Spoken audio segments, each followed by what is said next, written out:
పైకి లీటర్లా కనిపించే ప్రతి ఆయిల్ ప్యాకెట్ లీటర్ కాకపోవచ్చు, కానీ ఫ్రీడమ్ ఆయిల్ ప్యాకెట్ లో మాత్రం ఖచ్చితంగా లీటర్ నూనె ఉంటుంది. అందరికీ నమస్కారం. నా పేరు మాధురి. మీరు చూస్తున్నది సుమన్ టీవీ నెట్వర్క్. ఈ రోజు మనతో పాటు ఉన్నారు ప్రముఖ సామాజిక ఆధ్యాత్మికవేత్త లక్కరాజు నిర్మలమ్మ గారు. నమస్కారం అమ్మా. నమస్తే. ఎలా ఉన్నారు అమ్మ? మిమ్మల్ని అడిగి చాలా విషయాలకి, ఆ సందేహాలకి నివృత్తి చేసుకోవాలనుకుంటున్నాము. ముఖ్యంగా ఏదైనా మనం మంత్రం సిద్ధించాలంటే బీజాక్షరాలు చెప్తూ ఉంటారు. అసలు బీజాక్షరాలు అంటే ఏంటి? అది ఎవరు పడితే వాళ్ళు ఆ బీజాక్షరాలని ఉచ్చరించవచ్చా? దానివల్ల మనకి కలిగే లాభాలు ఏంటి? ఈ విషయాలు తెలుసుకోవాలనుకుంటున్నాం. బీజము అంటే ఏంటమ్మా? బీజం అంటే ఒక విత్తనాన్ని బీజం అంటారు. బీజము అంటే విత్తనం. బీజ అక్షరము అంటే ఏంటంటే మహావృక్షంగా వెలిగిపోయేటువంటి అక్షరానికి అంత పవర్ ఉందని దాని పేరు బీజాక్షరము. బీజ అక్షరము అంటే ఒక చిన్న విత్తులో మహావృక్షము దాగున్నట్టుగా ఒక చిన్న అక్షరంలో అద్భుతమైనటువంటి చైతన్య శక్తి దాగుందని దాని అర్థం బీజాక్షరము. మన అక్షరాలు ఆ నుంచి అనంతంగా ఉన్నాయి. ఓంకారం ఆ ఊ మా చేత మనం పలికిస్తారు. ఊ అని మా అని సైలెంట్గా ఉండి ఈ పంచభూతాల్లో అదొక టెక్నిక్. ఆ టెక్నిక్తో నేను మాటలు రాని వాళ్లకు మాటలు నేర్పించాను. మాటలు వస్తాయి. బ్రెయిన్లో బ్లడ్ క్లాట్ అయిన వాళ్లకు తీసేశాను. ఓంకారం చెప్పించే. ఏం లేదు, ఓంకారం అనేది ఎలా చెప్పించాలంటే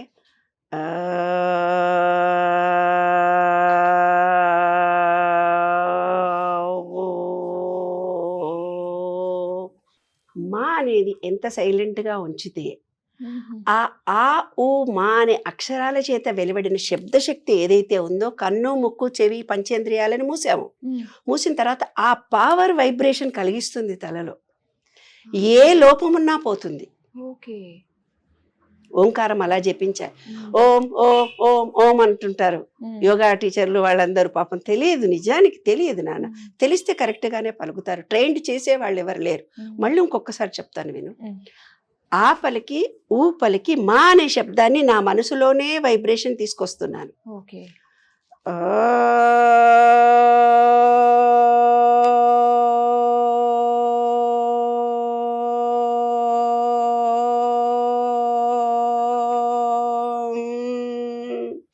ఇలా ఆపాలి. ఆ ఊ మా అంటే అర్థమేంటో తెలిసిన? అనంత సంపద ఉన్నది నీలోనే, అనంతం ఉన్నది నీలోనే. బయట ఎక్కడో ఉందని పరుగులు ఎత్తిపోతాము కాదు. మనమంతా ఒక వైబ్రేషన్తో ఉన్నాము. ఈ విశ్వం అంతా కూడా వైబ్రేషన్తో ఉంది. వైబ్రేషన్ అనే పదం అర్థమవుతుందో లేదో అందరికీ. మనలో కొంత శక్తి ఉంది. ఈ విశ్వం మొత్తంలో కూడా ఒక అద్భుతమైన చైతన్య శక్తి ఉంది. అందుకే మన మాటకు శక్తి ఉంది అని అంటారు. సంధ్యవేళ అబద్ధాలు మాట్లాడకు, ఏదన్నా మాట్లాడకు. ఏ మాట మాట్లాడినా దేవతలు ఆశీర్వదిస్తారు. జరుగుతుంది అంటే 100% కరెక్ట్. ఏదైతే మనం రిలీజ్ చేస్తున్నామో దాన్నే మళ్ళీ మనం పొందుతాము. దాన్ని జపము అంటారు. ఈ విశ్వంలో ఎనర్జీ లెవెల్స్ ఉంటాయి నాన్న. మనలో ఎనర్జీ ఉంటుంది. మనలో ఎనర్జీ పాయింట్ అయితే 100% బయట విశ్వంలో ఉంటుంది.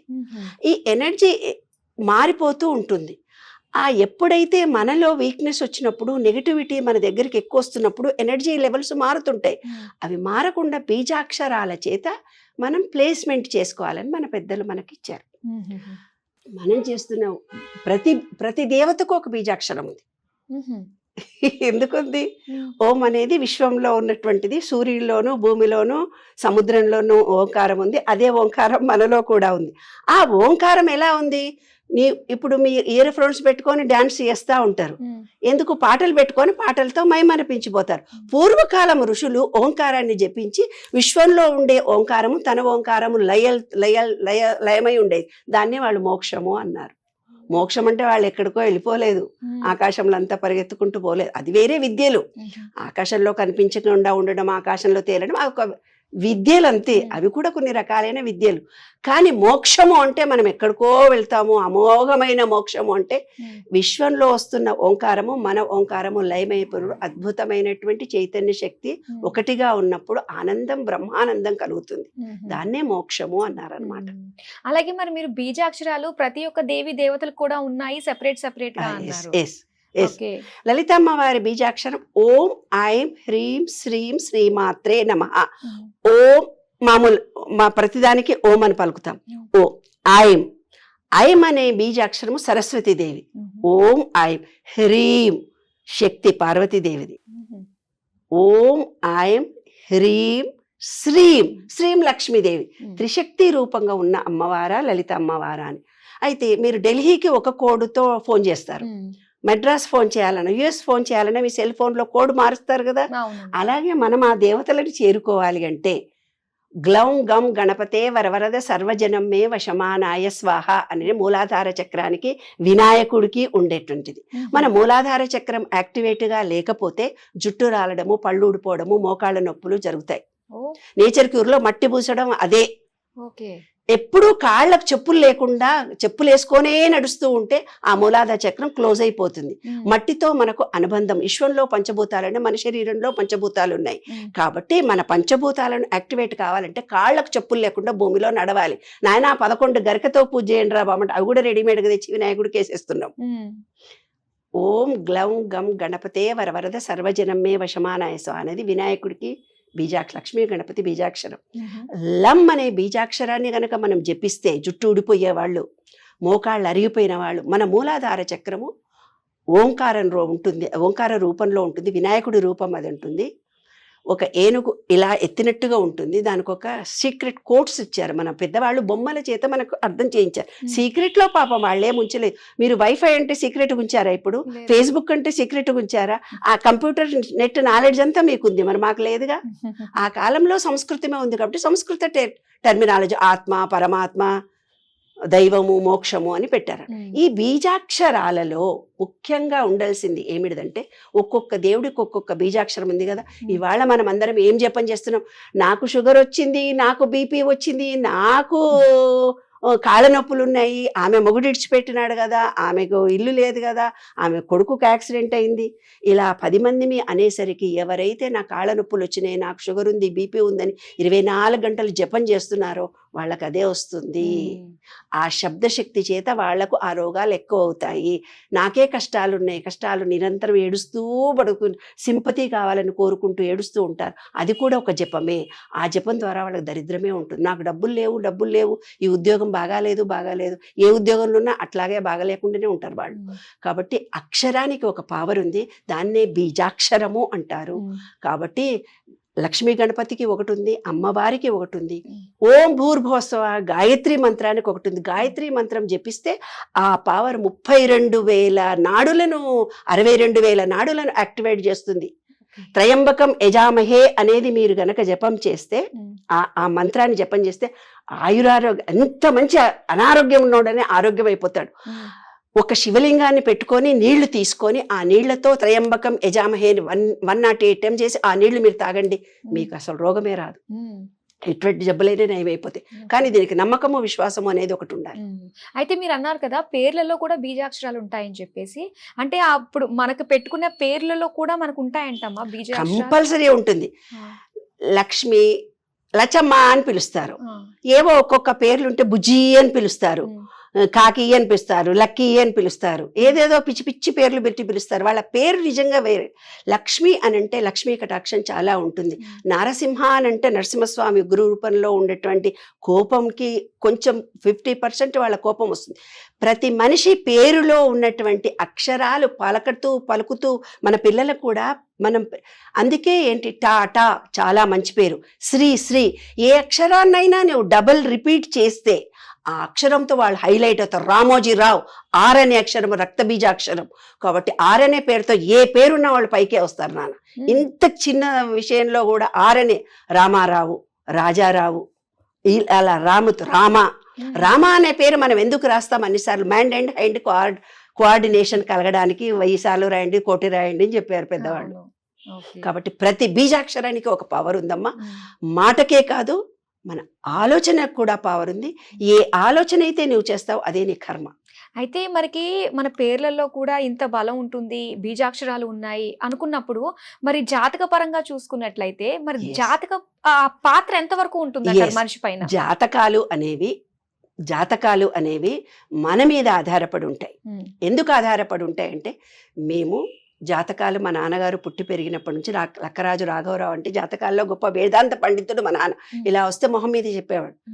అసంభవం హేమ మృగస్య జన్మాల దధాపి రామో లుభే మృగాయ ప్రాయస్స మాపన్నే విపత్తి కాళీ ధియోపి పుంసా మలినీ భవంతి. శ్రీరామచంద్రుడుకి బంగారం లేడీ లేదని తెలీదా? తెలుసు కదా. బంగారం లేడీ అని మాయలో పడిపోయి పెళ్ళాం కోరిక అడిగిందని పోయి ఇన్ని కష్టాలు తెచ్చుకున్నాడే. రావణుణ్ణి చంపేటప్పుడు శ్రీరామచంద్రుడికి గ్రహచారం 0. ఆయన రావణుణ్ణి చంపాలి. రావణుడు ఎవడు? శివభక్తుడు. ఆయనను ఎదిరించడం ఎవరు సాధ్యం కూడా కాదు. రాముడికి అసలు సాధ్యం కాదు. రాముడి నిత్య స్థితిలో ఉన్నాయి. అప్పుడు ఆయన శివుడికి వెళ్ళి పూజ చేసి శివలింగాన్ని తయారు చేసి సముద్రం దగ్గర రోజు శివుడికి పూజ చేసి గ్రహచారం బాగా లేకున్నా శక్తిని సంపాదించి తాను రావణుణ్ణి చంపాడు అని మన భారత రామాయణంలోనే ఉంది మాట. వాల్మీకి మహర్షి రాశాడు. జాతకము అని అంటే మన అకౌంట్ బ్యాలెన్స్, బ్యాంకుకి వెళ్ళి డిపాజిట్ ఇవ్వండి అని అంటాం. ఏమో శని పట్టిందట వీడికి, రాహు పట్టిందట అని మనం భయపెడతారు వీళ్ళందరూ. భయం లేదు, గీయం లేదు. అకౌంట్ ఏమవుతుందంటే, ఒక మనిషికి గురు ప్రభావం ఉంటే ఏమిటి, ఒక రకమైన ఉంగరాలను పెట్టుకోమంటాడు. ఆ గురు మహర్దశ పోగానే ఆ ఉంగరం మీకు ఊడిపోతుంది, ఉండదు మీ చేతికి, లూజ్ అయిపోతుంది, పడిపోతుంది. శని రాగానే ఏం చెప్తారు వీళ్ళంతా, పో శనిదేవుడికి ఇది నూనెలు పోయి శనిదేవుడి చుట్టూ ప్రదక్షిణాలు చేయని. వాళ్ళకి తెలియకుండానే బ్లాక్ను వారు ఆకర్షిస్తారు. ఏమో అంగవికలకు సేవ చేసే ఉద్యోగాలు వస్తాయి వాళ్ళకి. శని మహర్దశలో పుట్టిన వాళ్ళకి ఆటోమేటిక్గా వస్తాయి వాళ్ళకి. వీళ్ళేమి గ్రహ మహర్దశలను ఇవన్నీ చూసుకొని మనం చేయాల్సిన అవసరం ఏమీ లేదు. అయితే మన అకౌంట్ ఏంటిది, ఏటీఎంలో మీ డబ్బులు ఉన్నాయా, గూగుల్ పే చేయండి, దాంట్లో అమౌంట్ ఉంటే కదా నీకు ఇచ్చేది అని మనం అంటుంటాం కదా. అట్లాగే రాహు మహర్దశ వచ్చినా శుక్ర మహర్దశ వచ్చిన మన బ్యాంక్ బ్యాలెన్స్ అంటే మంచి పనులు చేసి ఉండి బ్యాలెన్స్ కర్మ గనక మనకు మంచిది ఉంటే మంచి జరుగుతుంది. చెడు చేస్తే చెడు ఫలితాలు జరుగుతాయి. చెడు ఫలితాలు అనేవి ఎలా జరుగుతాయి? ఇక్కడే జరుగుతాయి. ఎక్కడో రాసుకొని వచ్చినాము. లేబర్ మనకు బాగా పనిచేస్తూ ఉంటారు. వాళ్ళ పిచ్చి పీపి చేసి వాళ్ళను బాగా తిడుతుంటారు. కొంతమంది వాళ్ళ జీతాలు తక్కువ ఇయ్యరు, కట్ చేస్తుంటారు. ఎప్పుడైతే లేబర్ని, అంగవికలను, ముసలి వాళ్ళను బాగా తిడుతుంటారు, శని వచ్చినప్పుడు శని ఎఫెక్ట్ చాలా ఎక్కువై వాళ్ళకి బాధలు ఎక్కువ ఉంటాయి. వాళ్ళకి శాలరీ ఇవ్వకపోవడము, వాళ్ళను మనసు కష్టపెట్టడం, మనకు చాకరీ చేసిన వాళ్ళను ప్రేమించాలి, వాళ్ళకి తగిన వాళ్ళకి ఇవ్వాలి మనం. అందుకే యూఎస్లో ఏముంది, సాటర్న్ పనిచేయదు వాళ్ళకు, వాళ్ళకు సూర్యానుగ్రహం ఎక్కువ. అందుకే మనలో కూడా సూర్యానుగ్రహం ఉన్నవాళ్ళే యూఎస్లో కాలు పెడతారు. వేరే వాళ్ళు యూఎస్లో కాలు పెట్టే అవకాశమే లేదు. గోధుమ వాళ్ళకి ప్రధాన పంట. గోధుమ అంటే సూర్యుడికి సంకేతం. వాళ్ళ ఆహారం కూడా గోధుమలే. అక్కడ పిజ్జా, బర్గరు అవే ఆహారం. మన దగ్గర శని ఉంటుంది, అక్కడ మన వాళ్ళందరూ అక్కడ లేబర్లే, అన్ని పనులు మనమే చేసుకోవాలి. కాబట్టి ఒకదానికొకటి లింక్ ఉంది నాన్న. తప్పనిసరి గ్రహము లేదు, గ్రహ దశలు లేవు, ఏమీ లేవు. మనసులో కన్నా నిర్మలత, నేను సాధించగలను, ఈ అన్నిట్లో మంచిగా ఉంటాననే విశ్వాసం మనలో కనుక ఉంటే ఏ గ్రహాలు మనం ఏం చేయవు. అవి వచ్చినప్పుడు వాటి పని చేసుకొని అవి వెళ్ళిపోతూ ఉంటాయి అంతే. తప్ప ఏదో గ్రహచారం బాగాలేదు, శని పట్టిందట వాడికి, అందువల్లనే ఇట్లయిందనేది మూఢ విశ్వాసాలు, మూఢనమ్మకాలు. మన పనులు మనం చేసుకుంటూ పాజిటివ్ గా ఉంటే అన్ని అనుకూలంగా వచ్చేస్తాయి. థ్యాంక్ యూ సో మచ్ అమ్మా. అలాగే బీజాక్షరాలకి సంబంధించి దాని యొక్క ఇంపార్టెన్స్ గురించి మాకు తెలియజేసినందుకు ధన్యవాదాలు.